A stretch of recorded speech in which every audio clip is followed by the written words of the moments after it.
বন্ধুরা, আশা করি তোমরা সবাই ভালো আছো। তোমার চ্যানেলে তোমাদের সবাইকে স্বাগতম। তো আজ এই মুহূর্তে তোমাদের সামনে যে বিষয়টা নিয়ে আলোচনা করবো, স্বাভাবিকভাবে তোমরা বুঝতেই পারছো যে আর কিছু মুহূর্তে পরে রয়েছে অঙ্ক পরীক্ষা। তো স্বাভাবিকভাবে অঙ্ক নিয়ে অনেক ছাত্রছাত্রী খুব বেশি চিন্তার মধ্যে আছো। কিন্তু প্রথম কথা বলি, তোমাদের এর আগেও বিভিন্ন রকম টিপস আমি শেয়ার করেছি, যে টিপসগুলো একটু মেনটেন করলে অঙ্কে পাস নিয়ে কোনো সমস্যা থাকার কথা নয়। তা সত্ত্বেও কিছু গুরুত্বপূর্ণ কথা আজ আমি তোমাদের অঙ্ক পরীক্ষার আগের মুহূর্তে শেয়ার করছি। তার কারণ এই কাজগুলো করলে এক্সট্রা কিছু নম্বর পাওয়া যায়। সেই কাজগুলো কী কী সেটা একটু বলে রাখি। আমরা অনেক সময় কী করি, অঙ্কটা ধরো পারি না, না পেরে অঙ্কটা পুরোপুরি কেটে দিই। কিন্তু তোমরা হয়তো একটা জিনিস জানো না, যে অঙ্ক যদি কেউ পুরোপুরি না করে কিছু অংশ করে দেয়, হয়তো বা শেষ পর্যন্ত করতে পারলো না, সেক্ষেত্রেও কিন্তু কিছু নম্বর পাওয়া যায়। যেমন করে আমরা অন্যান্য সাবজেক্টে ব্রড কোশ্চেনের ক্ষেত্রে একটু খারাপ লিখলে একটু কম নম্বর হয়, অঙ্কেও কিন্তু এই পদ্ধতিটা আছে। যে ভুল হলো মানে যে পুরোপুরি শূন্য পেয়ে যেতে হবে এরকম কিন্তু নয়, কিছু নম্বর পাওয়া যায়। অর্থাৎ এই ধরনের ক্ষেত্রগুলোতে বা এই ধরনের বিষয়গুলোতে কোনো ছাত্রছাত্রী যদি দেখো যে কিছু পরিমাণ অঙ্ক বা কিছু অংশ অঙ্ক তুমি করতে পারলে, হট করে অঙ্কটা সম্পূর্ণ কেটে না দিয়ে অঙ্কটা যদি রেখেও দাও, তাও কিন্তু কিছু নম্বর পাবে। এই যে এরকম একটা বিষয়। 2 নম্বর বিষয়, ধরো এমসিকিউ কোশ্চেন, আমার 6টা প্রশ্ন 6টায় উত্তর করতে হবে। তারপরে ধরো এসএকিউ এর ক্ষেত্রে শূন্যস্থান পূরণ বা সত্য মিথ্যা। কখনো কখনো কী হয়, একটা এক্সট্রা যদি তুমি করে দাও, তাহলে কি হয়, সেই এক্সট্রা নম্বরটাও কিন্তু পাওয়া যায়।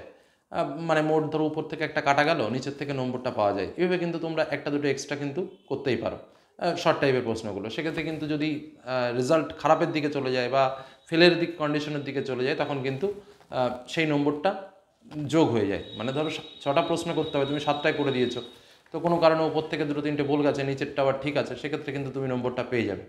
এবার সব ক্ষেত্রে সেটা দেওয়া হয় না। যদি এবার দেখা যাচ্ছে তোমার নম্বর 90-এর মধ্যে 80 ক্রস করে যাচ্ছে, তাহলে তোমার এই নম্বর না হলেও তো কোনো চাপ হয় না। কিন্তু যারা কোনো মতে পাস করতে চাইছো, তাদের কাছে এই একটা নম্বর বিরাট ব্যাপার।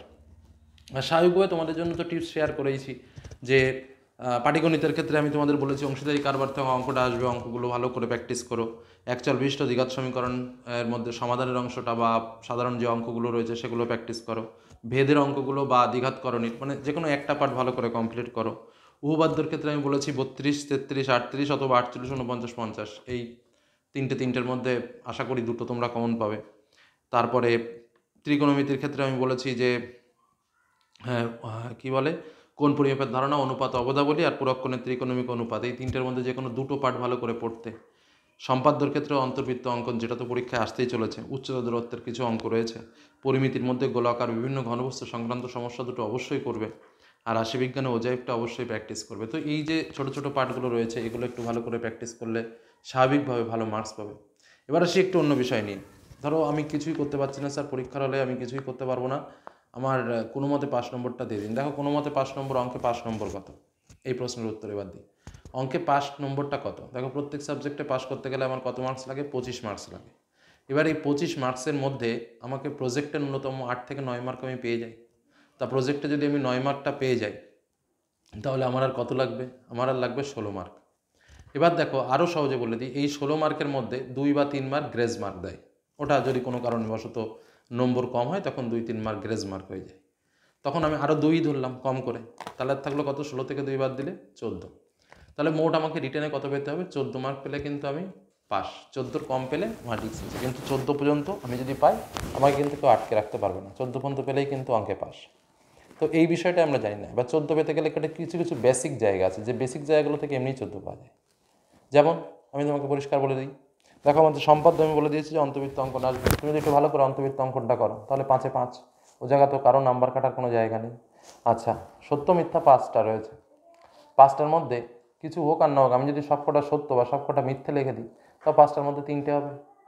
তাহলে ওখানে 3, তাহলে 5 আর 3 কত হলো? 8। আচ্ছা, এমসিকিউ কটা রয়েছে? 6টা রয়েছে। তো এমসিকিউর ভেতরে আমি যদি সবই সি দাগ বা সবই বি দাগ বা সবই এ দাগ যদি দাগিয়ে দিই, তাও কিন্তু 2 বা 3টে হবে। তাহলে আরও 3 গেল। তাহলে 5 আর 3 6 আর 3 8 গেল। ত্রিকোণমিতির একটা মান বসানোর অঙ্ক আছে, জাস্ট মান বসিয়ে দাও, উত্তরটা হয়ে গেল। মান বসানোর অঙ্কটা করে দিতে পারলে তো অটোমেটিক 3। তাহলে আরও হয়ে গেল 3। পাটিগণিত, মানে কিছু কিছু বেজ জায়গা আছে, মূল কথা হলো তাই, যে বেজ জায়গাগুলো থেকে নম্বরটা খুব ইজিলি ক্যারি করা যায়। আর স্বাভাবিকভাবে পরীক্ষার হলে গেলে কিছু কিছু উত্তর এমনিতেই হয়ে যায়। প্র্যাকটিস করলে, টেস্ট করলে, একটু সময় দিয়ে ভাবলে মোটামুটি কিছু উত্তর অটোমেটিক হয়ে যায়। তো এই সব জায়গাগুলোর দিকে যদি একটু লক্ষ্য রাখো, তাহলে দেখবে যে এই ফেল করার টেনশনটা থাকবে না, 1 নম্বর কথা।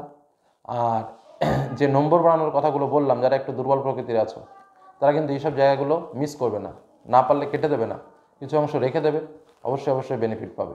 এটুকু বলে আজকে আলোচনা শেষ করছি। সকলের ভালো পরীক্ষা হোক। ধন্যবাদ।